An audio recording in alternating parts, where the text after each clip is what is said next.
Last video was about the discovery of nature. When the way of the rock becomes the nature of the rock, therefore the question arises, is the way of one's city or one's people natural, or is there a human nature beyond that? I ended the last video with a suggestion that the way one understands human nature is in many ways pivotal to understanding the nature of anything else, and hence makes possible or impossible the pursuit of wisdom, which is the knowledge of natural things in themselves, or philosophy. After the discovery of nature, at any rate, we must now reflect on ourselves. So that gets into nature versus convention. And what has to be understood is that man cannot live or act, which is to say act without acting on premises concerning nature, but one cannot live well without submitting to agreements pertaining to said premises. So human life is inevitably within the context of such agreements, and to that extent convention is unfortunately able to, or fortunately able to, hide nature. And my own thought about that is that this really, and this is sort of Cassian thing, Cassian thought, or not exclusive to him by any means, but that's how I began thinking about the city in the context of Revelation, which is that this is one of the fundamental meanings of the Tower of Babel, Babylon. To unite man in a single speech means to unite man in a single thought of his own making, which in itself is an assault on heaven. It's a claim on truth as something that exists within a human context, or a Nietzschean superhuman context. Which is an interesting thought. But Strauss implies that the distinction between nature and convention was diminished in scholasticism, which is to say Catholic philosophy, which has revelation, of course, as its foundation, naturally puts more weight on law, thanks to its biblical roots. Philosophy, however, requires a very fundamental break from, or emancipation from, this normal human context of law and convention. And I have a note here that my comfort with stating those two separately, which is to say law and convention separately, is a modern inclination. So I have to think about, sometimes I write stuff down and then I'm not sure why I wrote that. But how could law and convention be different? Well, we have this idea now of, convention being, culture. Which hopefully I'll get to record a conversation about that with The Virtuous Life on this Sunday. But we'll see. But yeah, so convention is culture, and law is not the result of natural evolutionary processes and bias and prejudice. But law is supposed to be something that is the product of the thoughts of experts, basically. And of course, it has to be with the times, so that it becomes more sort of like irrational, but then at the same time, it has to be rational, it has to be scientific. So law is something that has to accord with social science, whereas convention could be anything. So that, I suppose, is the modernism of stating those two separately, whereas in a classical sense, a convention is understood to be something that people do, and that's recorded in law, and that's enforced, and so on. So the separation of that is a sort of modernist imposition of law as being this rational thing, and of course that's a result of the modernists, the first of which Strauss says is Machiavelli, who says that philosophy, which is to say thought, rationality, science of any sort, has to have teeth, it has to have consequences, and therefore law has to therefore thought has to create law, and science has to produce policy. Therefore, that modern thing. So the break, though, consists in separating the good from the ancestral, which is something I think we spoke about before, ancestral things, but not entirely, because philosophy does inquire into first things, and that's something that got established with the whole ancestral tradition thing, which however that came to be. But nature, of course, to the philosopher is not a tradition. Rather, it is older than the oldest tradition. It precedes anything that mankind does, as well as his own temporal existence. So it is it has that dignity because it is old, but it doesn't get that dignity from the fact that people do it, rather just from its being. So you could say that the genius of Shakespeare isn't caused by Shakespeare.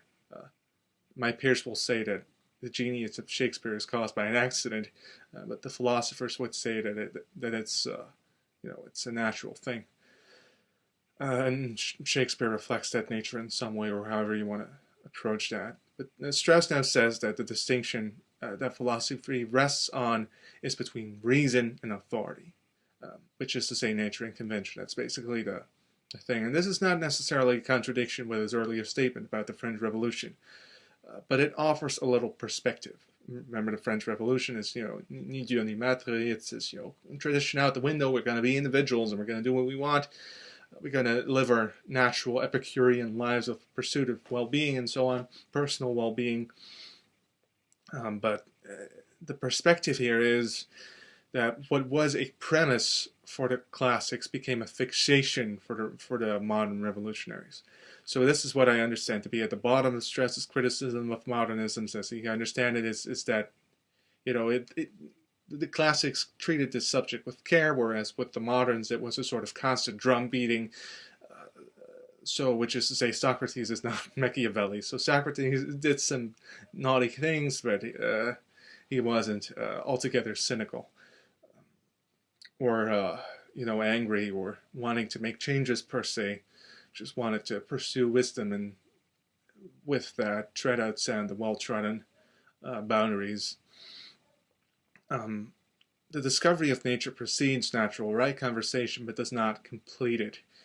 Conventionalism seems the obvious conclusion due to the closeness of law and convention. Touched on before, for the ancients, those two were very close. For us now, perhaps not quite as close, or we can put them very closely together when we see that, our laws are rational, but theirs are basically conventions. So much for tolerance. Yet Aristotle can retain natural right without commitment to any particular providence, whatever that means, namely by manner of the ideal regime, which is in his ethics, which is, we've talked about that before. Which is, the ideal regime is something that exists rationally. It could be the possibility for it exists anywhere. The rational intelligibility of it exists anywhere, but it might not be, and probably isn't actual anywhere. There's also a note on Rousseau on this idea that conventionalism is the natural conclusion. And I pulled that quote through Google Translate because I don't really speak French. And it says that it is still seen that the contracting parties between them, I can't differentiate, but I'll just do it normal. It is still seen that the contracting parties are between them under the sole law of nature and without any guarantee of their reciprocal in order to humanly constrain things. For lack of natural sanction, the laws of justice are vain among men. So, not the most successful attempt, probably even worse than my French-German accent, is Google Translate's attempt to translate a philosophical treatise. So, okay. Let's read that again. It is still seen that the contracting parties are between them under the sole law of nature.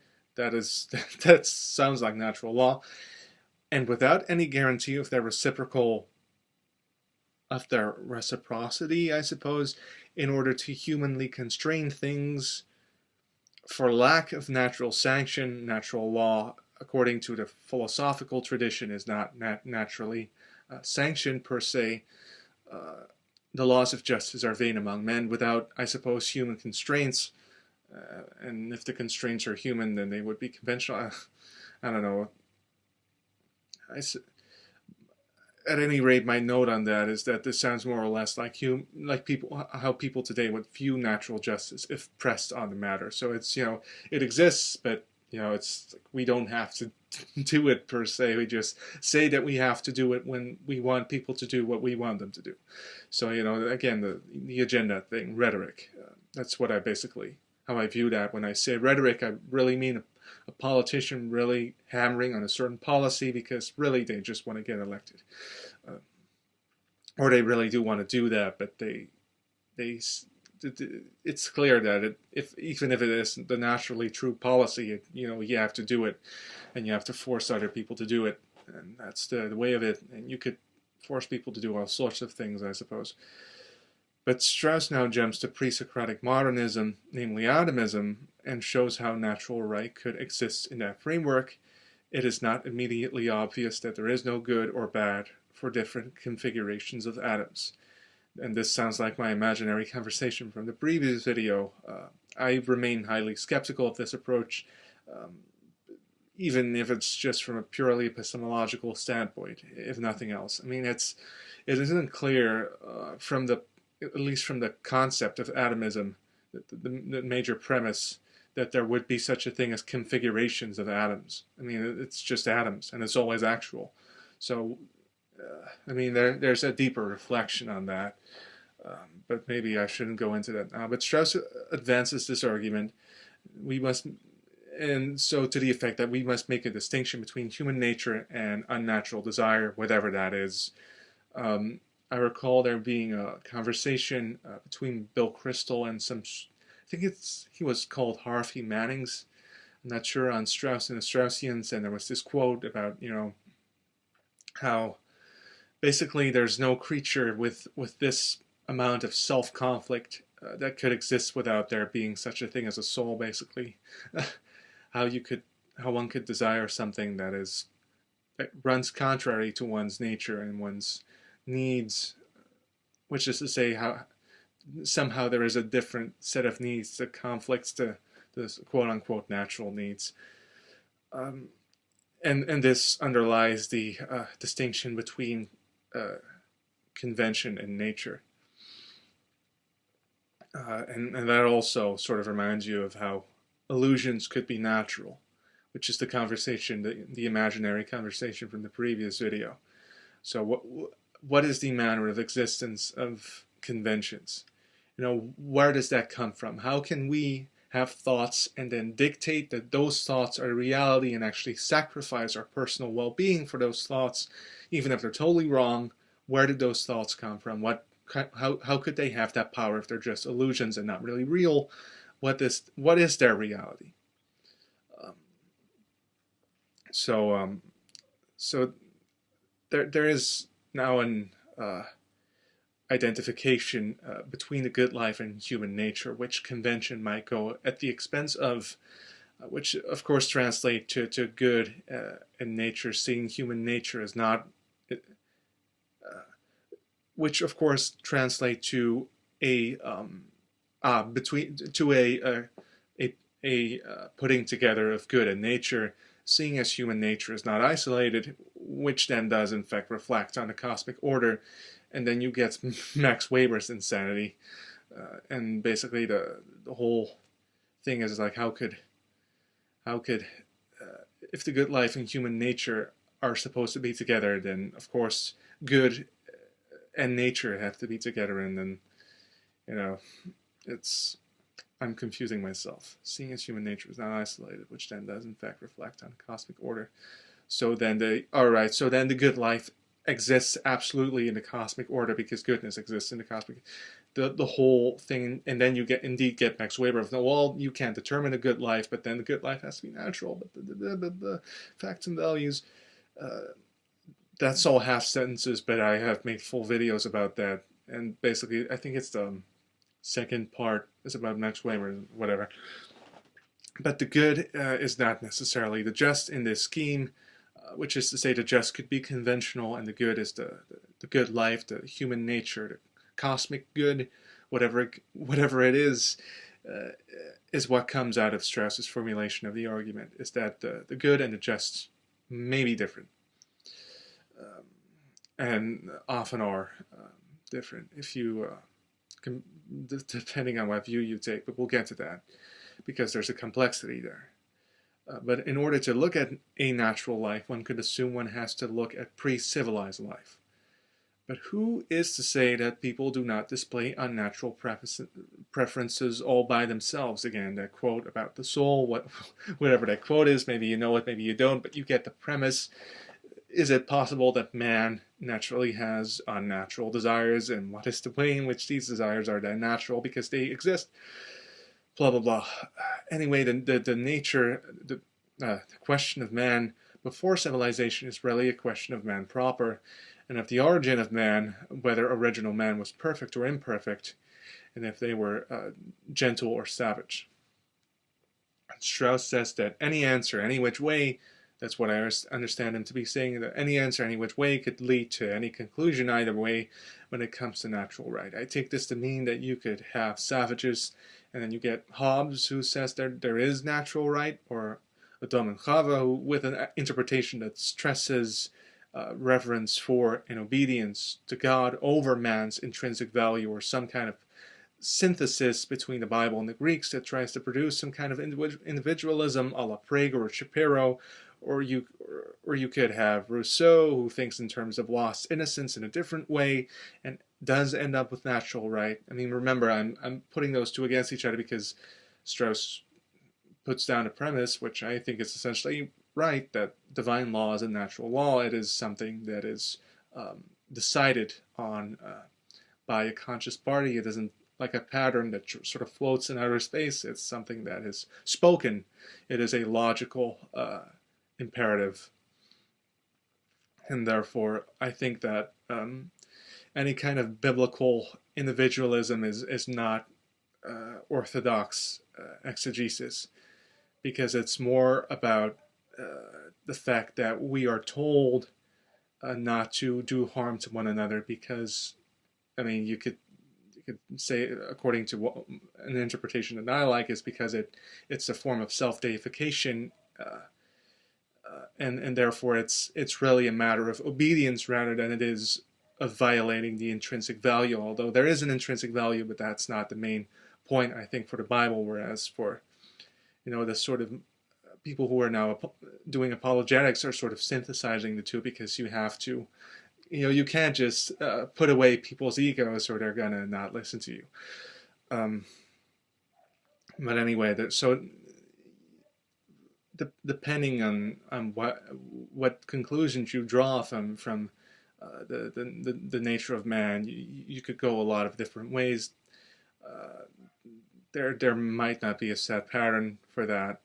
And Strauss says that this problem led the conversation away from the emphasis on the manner of the emergence of the political state in favor of the idea of the state, or as it may appear, the manner of function of the state. So let's unpack that, because I read the note and I don't know what I was talking about. so let's take that apart. Strauss says that the problem of the original nature of man led the conversation away from the emphasis on the manner of the emergence of the political state. So it doesn't really matter how the state arises, more so than what it is a response to. Therefore, what it has to do. Therefore, the idea of the state becomes more important, and this then with the modernism becomes the manner of function of state. And so, next point is that modernity got rid of the identification of natural and good, which I suppose could be related to that remark I made earlier about law and convention, which presumably came to be upon the loss of belief in revelation and the dwindling confidence in Socratic love. So I suppose that's more important than that little aside from before. The natural and the good are obviously coeval when it's created by a benevolent being, or if our love for knowledge of things is really the same thing as our desire for good things for ourselves. If neither of those two conditions apply, then the natural and the good are not coeval, then there's a difference between facts and your values. So the result is that one can no longer look to origins, because human affairs do not accord with a set pattern in nature or historical process, whereas if there is a natural way of life, then you can gain insight from studying the emergence of conventional ways of life. You can see what what convention X or Y is actually different from, and then you can measure the two against each other.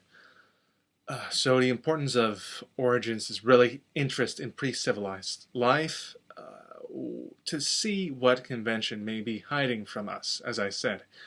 So the first step was not a change in view of history, but of nature. So which is to say, the initial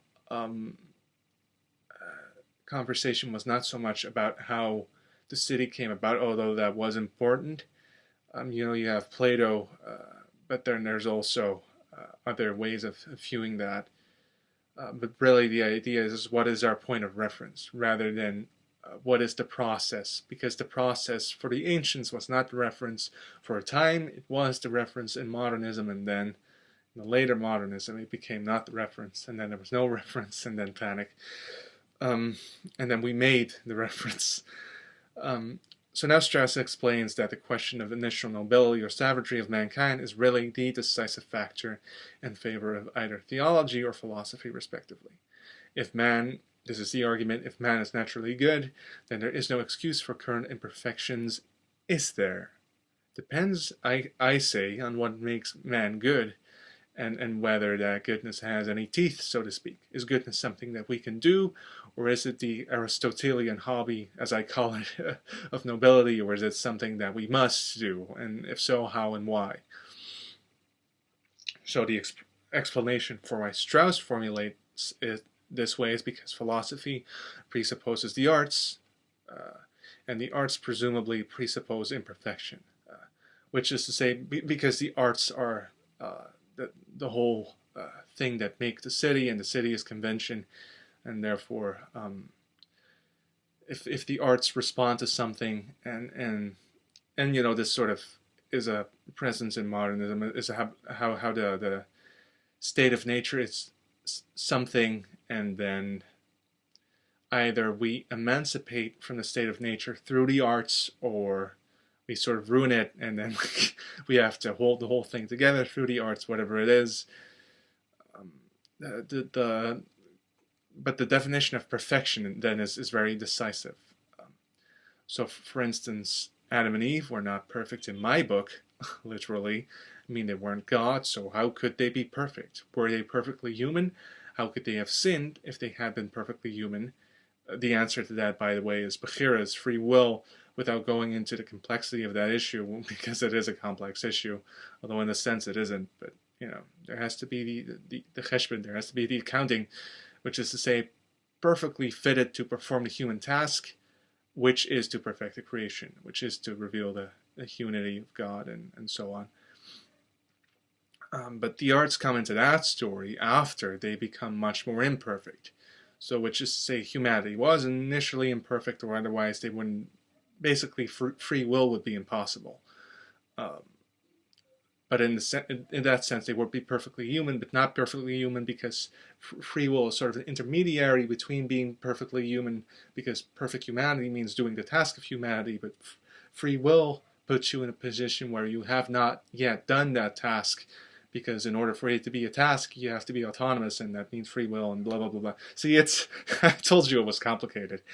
But the arts were partially a gift, which was in order to cover up a deficiency, the nakedness, the non-divinity, the mortality of human beings, the incompleteness of human beings, which human beings later began doing autonomously in different ways, which is the story of the city of Enosh, and how you got suddenly like smiths and soldiers and poets and so on, because they wanted to cover up the existence of God for themselves and make other gods that pleased them more. That's really the place of the arts in the Bible.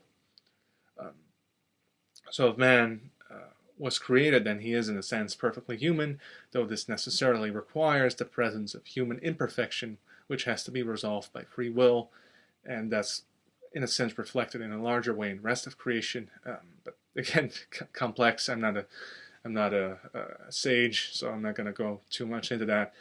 But one could, in rough terms, say that both philosophy and the Bible state that the imperfection in man is the outset of a greater mission for man to be more divine.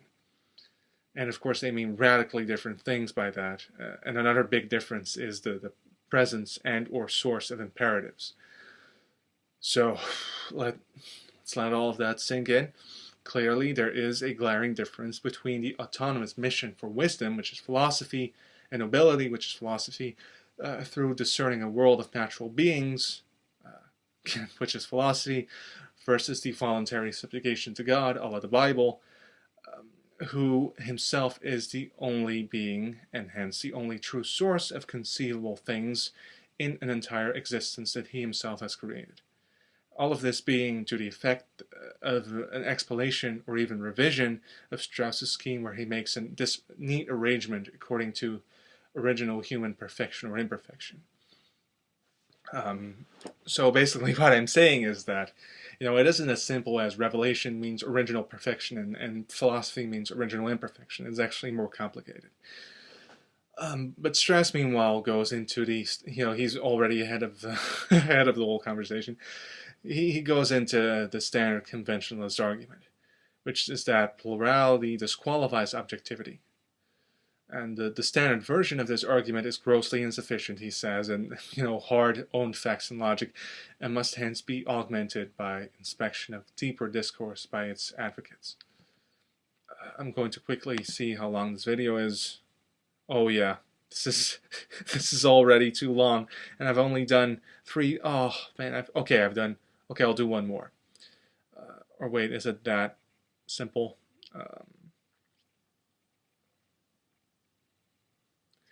Yeah, let's end it here because it's ridiculous. I don't know how condensed my my notes are, but only 3 pages, guys, and it's like half an hour. Insanity. But I guess that means that I'll be back soon because I've got plenty more notes, and then I could just chop it up and churn out a lot of more videos, and then that allows me to be a bit more lenient in my on myself in terms of interjecting with thoughts that I have in the moment rather than just reading notes. So that's good. So hope you're having a good day, and I'll see you again soon, tomorrow hopefully.